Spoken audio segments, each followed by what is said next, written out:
Hello, good morning po. Tayo po ngayon ay magluluto ng pork dinuguan. So naka-ready na yung ating mga gagamitin. So dito po, meron na po tayong, yan yung ating dugo na gagamitin. Yan po ay sinala ko na, nilagyan ko na rin ng konting suka upang hindi mamuo. At yun naman yung ating pork na gagamitin. Laman po yan at ang ating gagamitin ay laman ng baboy. So yan, yan na yung ating bawang, sibuyas at saka siling pansigang, siling haba. So tayo po ay magi-start ngayon ng ating pagigisa. Ayan po, atin na pinapainit yung ating paglulutuan. So magigisa tayo ng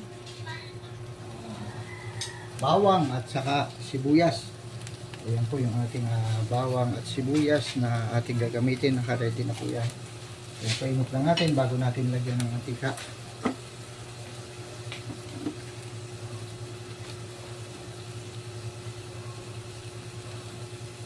Antayin lang po natin na uminit yung ating kasirola na paglulutuan. At saka natin ilalagay yung mantika. Ayan. So, mantika para sa ating paggisa ng bawang at sibuyas. Hintayin natin uminit po yan.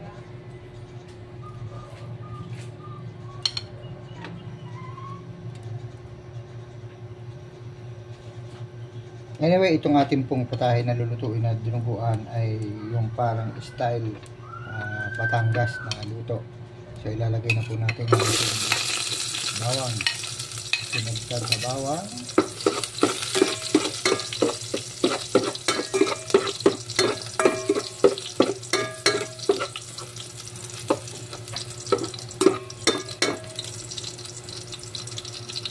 Actually, ang ginagamit ko po talaga sa pagluluto ng dinuguan ay laman loob. Kaya lang, since tayo ay nasa Maynila, laman muna ang ating gagamitin. Ako po kasi pag nasa probinsya namin sa Mindoro, laman loob talaga kasi yung mga binibilhan ko naman po ay mga kilala ko at alam ko na malinis yung kanilang tindang laman loob ng baboy. Ilalagay na rin natin yung ating sibuyas. Ayan. Ito po ay medyo naghiwa-hiwalay na yung sibuyas, ay atin ang ilalagay yung laman ng baboy at igisa natin siya. Medyo pamamantikain natin ng kaunti. Sa paggisa po, naglalagay na rin agad ako ng asin at paminta at konting suka.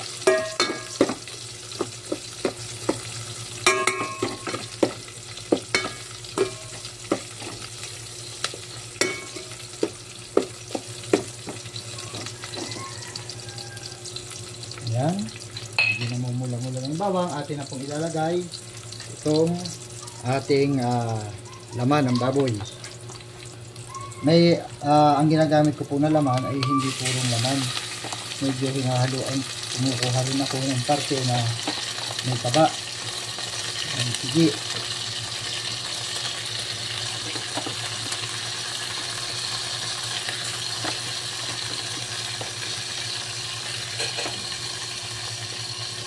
Dahil ito sa paborito naming ulam, ang dinuguan.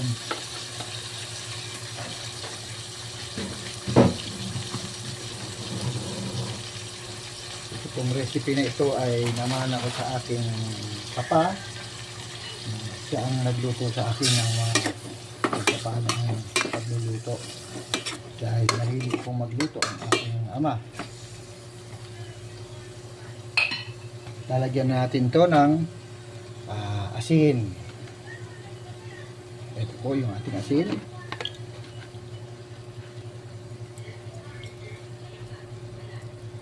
Ayan. Mamaya po ay magdadagdag pa naman tayo ng asin pagka nailagay na natin yung ating dugo. Maglalagay na rin po tayo ng paminta. Ayan. At ito po ay ating pakukuluin. At pagkakumulo ay saka tayo maglalagay ng konting suka.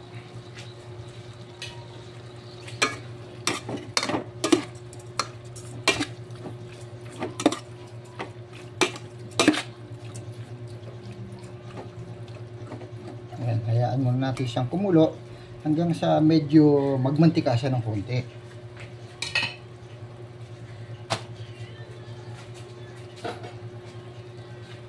So yun po, atin munang tatakpan at pakukuluin.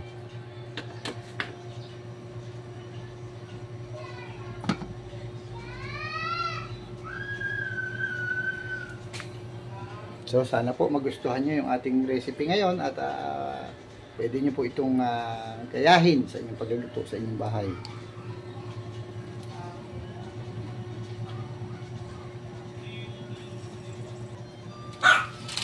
Ayan po, medyo kumukulo-kulo na yung ating niluluto. Ating ginigisa na pangbilguan.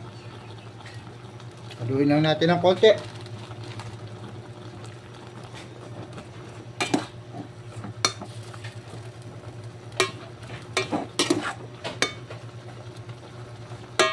Siguro po pwede na tayong maglagay ng ating konting suka. And of course, dahil ako'y taga-probinsya, ang ginagamit ko po ay suka ng nyog. Ayan po.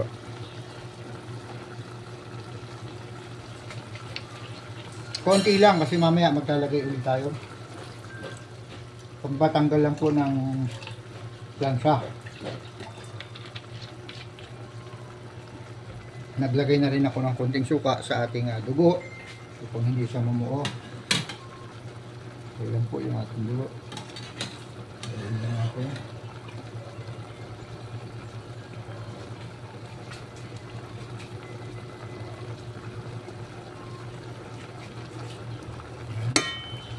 Sabi nila pag naglagay ka daw ng suka, huwag mong haluin. Kasi papait. Hindi natin hinalo yan. So, antayin natin na kumulo pa. Bago maya maya po siguro ilalagay na natin yung dugo. Okay, atin pong titingnan uli kung gusto na yung ating niluluto.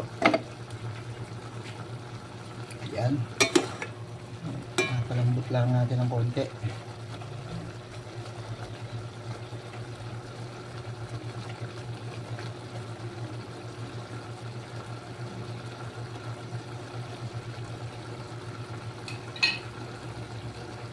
Pwede na po siguro tayo maglagay ng konting kalahati nitong ating dugo ang ating ilalagay.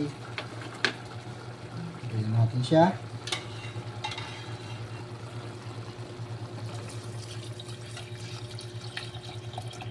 Ayan. Kalahati yung ating inilagay. Antayin natin kumulo ulit.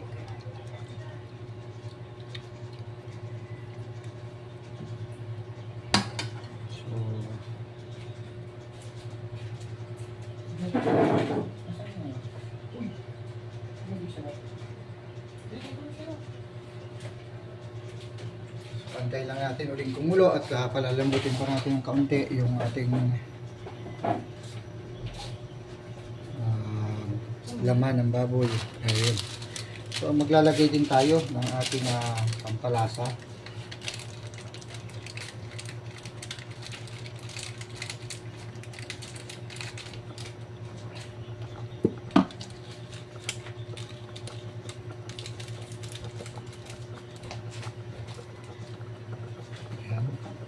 Maglalagay tayo ng magic sarap.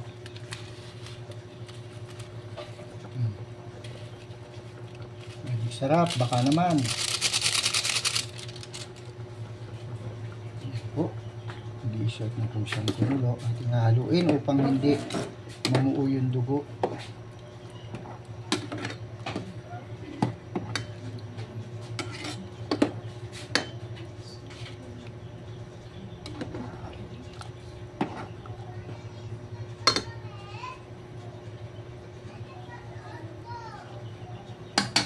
Ito ay may binili din pala na liempo. Ito ito naman ay ating titimplahan, bababaro natin ng toyo, kalamansi at iba pang ingredients upang tapos ilalagay natin sa ref para anytime na gusto natin magprito ay meron tayong mailuluto. Ayan.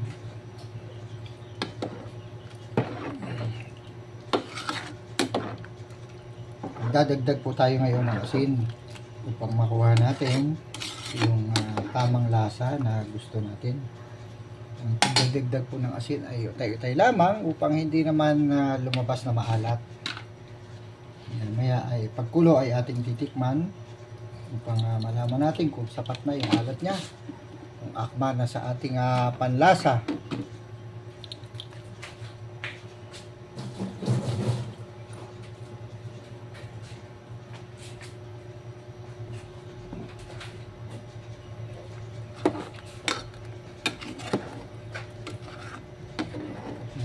Lagaan lang natin ang halo.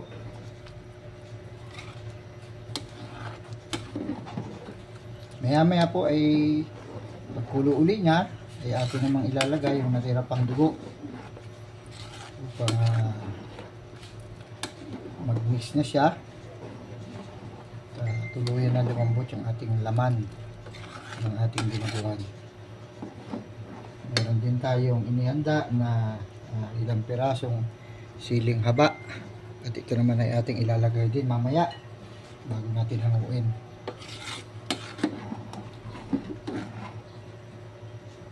Antayin lang po natin na kumulo ng isa pang kulo bago natin ilagay yung natira pa nating dugo. Siguradong mukbang na naman tayo ito mamaya.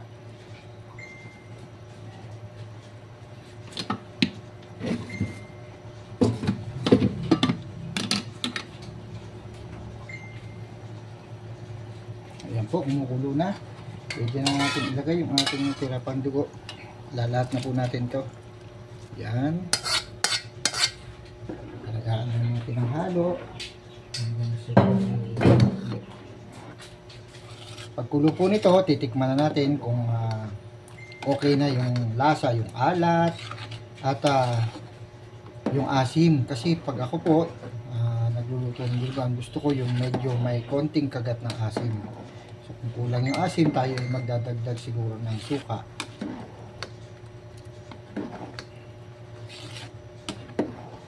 Inuulit ko, ang suka na ginamit natin dito ay yung suka ng nyug, natural. Galing sa nyug, hindi po yung nabibili sa tindahan na may halong chemical.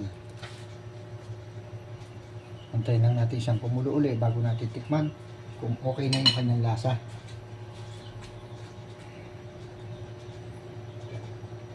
Pinos mo.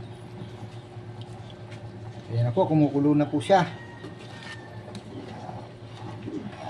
Maya ititikman na natin yan. Salamat Kuya Ringel sa paglalagay ng ilaw. Tikman natin maya kung okay na yung kanyang alat at asim. Kailangan po ay nang naglalaban yung alat at asim. Yun ang masarap na dinuguan. Okay na yung alat. Dadagdag na lang tayo maya ng asim. Ayan, tayo po ay magdadagdag na uli ngayon ng suka. Sapagkat medyo kulang sa asim ang ating dinuguan.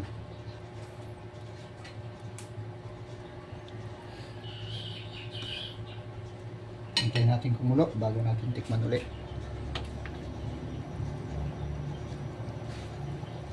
Pwede na rin natin ilagay yung ating siling haba. Ayan po, ilalagay na natin para siya ay medyo maluto din.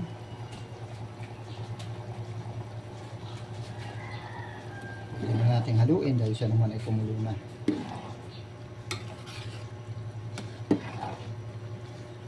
Ayan. Thank you kuya, pinaliwanag mo pa ng konti.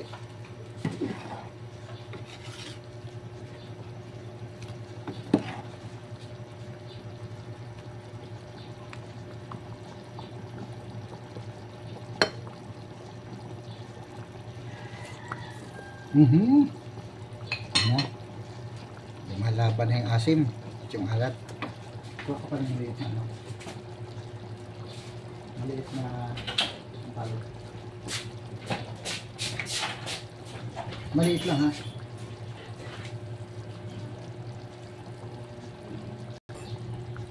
Yan, maglagay din tayo ng konting pang sampalok na pansigang pang dagdag sa asin. Yan po.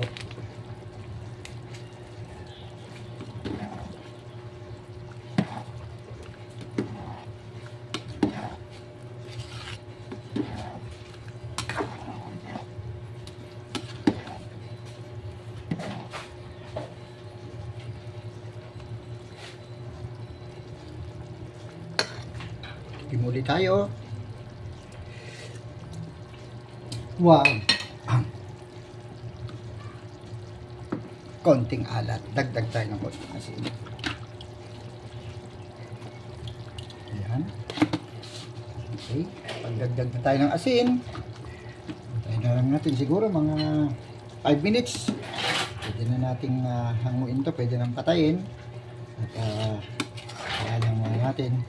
Tayo naman ay magsasaing ng ating pang-ulam sa ating gagawin sa tanghalian dahil wala pa pala tayong sinaing, wala lang naman yung ating rice cooker. So takpan muna natin saglit. Ano po, medyo hinaan na natin siguro yung ating apoy.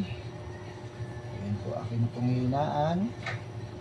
At sabi nga sa Batangas ay tayang-tang na laang ang apoy.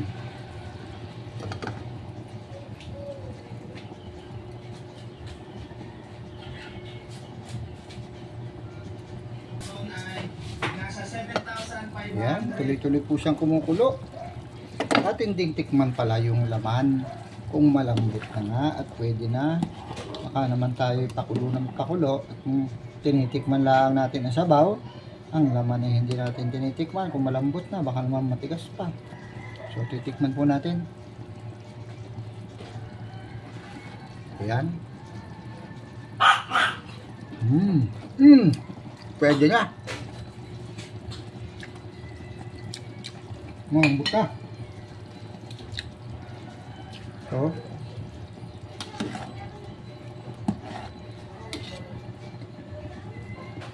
ayan po, pwede na po natin patayin pagkat ito po ay luto na. At tayo naman po ay magsasaing sa rice cooker upang mag-prepare para sa ating pananghalian. At ako po pala, maalala ko, may nakasalang din ako na labahan. Ako po ay may nakasalang sa washing machine ng aming mga labahay mag-ama. So, yan lang po muna. At ito po, patayin na po natin. Yan. Atin po takpan na at tayo naman ay magsasaing habang naglalaba. Ito po ang inyong Rojaseñong Mangyan. Maraming salamat po.